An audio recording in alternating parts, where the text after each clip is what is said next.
Hey y'all, today I wanted to review a pretty cool little product that one of my family members just got, and so I'm kind of testing it out for them to see how they can best work with it and wanted to share it with you guys in case anybody's interested in buying something like this. And the product is the Canon Zoom Monocular.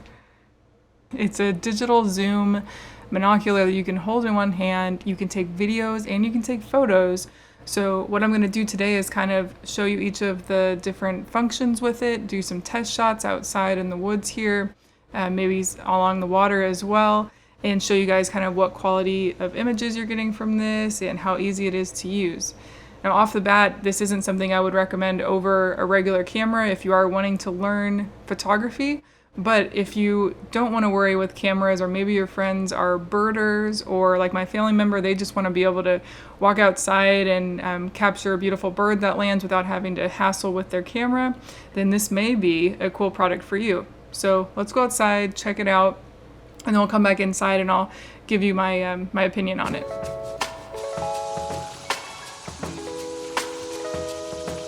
So all in all, this is actually a pretty cool little device.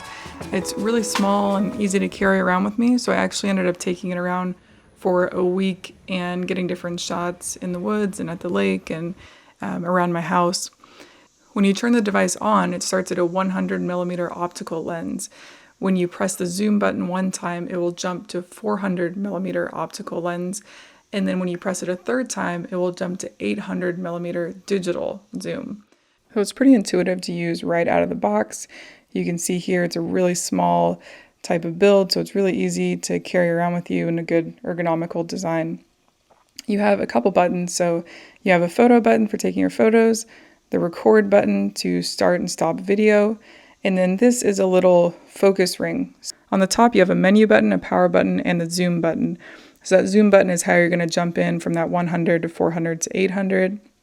On the front you have the lens, and then on the side you have this little compartment here that opens, and that's where you have your SD card and your charging cable will plug in right there. You also have this little hook on the bottom so you can add a strap, and it does come with a little strap, but I found that it was just really easy to put this straight into my pocket. It has a 12 megapixel CMOS sensor, really good autofocus, jumping between objects, and it has good image stabilization. And so you can capture photos and videos, like I said, but I ended up finding that I captured more video content. And this was mainly because I found it easier to click the video record button and then try and get the subject in frame versus trying to frame the subject and then clicking the photo button. Here's a little montage of some of the footage that I got over the week so you can see what the video quality is like.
So you can see you can actually get some pretty cool footage with this thing.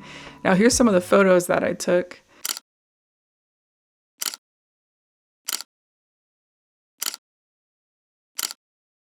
They're actually pretty cool, and these are more than adequate for someone who maybe is a birder. You're going to get good photos with this, and you're going to have the ability to zoom in a lot more than you would with, say, a smartphone.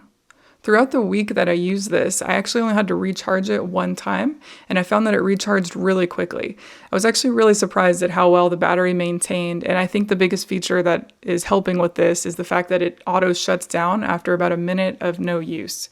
It comes with the USB-C charge cable and an Anker branded wall adapter.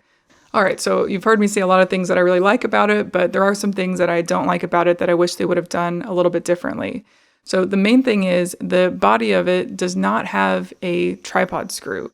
And I really think that for people maybe with shaky hands or people who just need the accessibility of getting it on a tripod, or just anybody who maybe wants to keep it by their window for birding, they would be able to put it on a tripod and use it much easier. The other thing is the lens on the outside is actually fully exposed. It seems to have a piece of glass over the actual lens, but it doesn't matter. If you break that outer glass, it's going to be hard to fix that and use it again. So I do recommend, if you buy it, getting a case for it. So what I got was one of these here just on Amazon. Really simple, as long as you find something that fits the size for it. And I'll link that one just so you guys can see a good example of one. And that way I could throw it into my camera bag really easy and not worry about it. But when I was out and about, I just threw it in my back pocket and made sure that I was aware of where the lens was and wasn't setting the lens down directly on the ground or getting too much dirt on it or anything like that. So if you're thinking about getting one, this is normally priced at $319 USD, but they have it for sale on different websites. For example, Canon right now has it for $249 on their website, and then I got ours on Amazon for $194. So if you're interested in getting it, look out on different sites because you can usually find a little bit of a lower price. And it does come in a white and a black model. So that's all about the Canon Zoom Monocular. If you have one or you're interested in getting one, let me know. I'd be curious what kind of photos or videos you're getting with it and what your experience is like. Thank you again to everybody that's been subscribing. I really appreciate it. Making all this content is super fun for me, and I'm going to continue doing so for a long time. So I'm glad you guys are checking out the channel. And if you haven't subscribed already, please do. I appreciate the support. I hope everybody has an awesome day.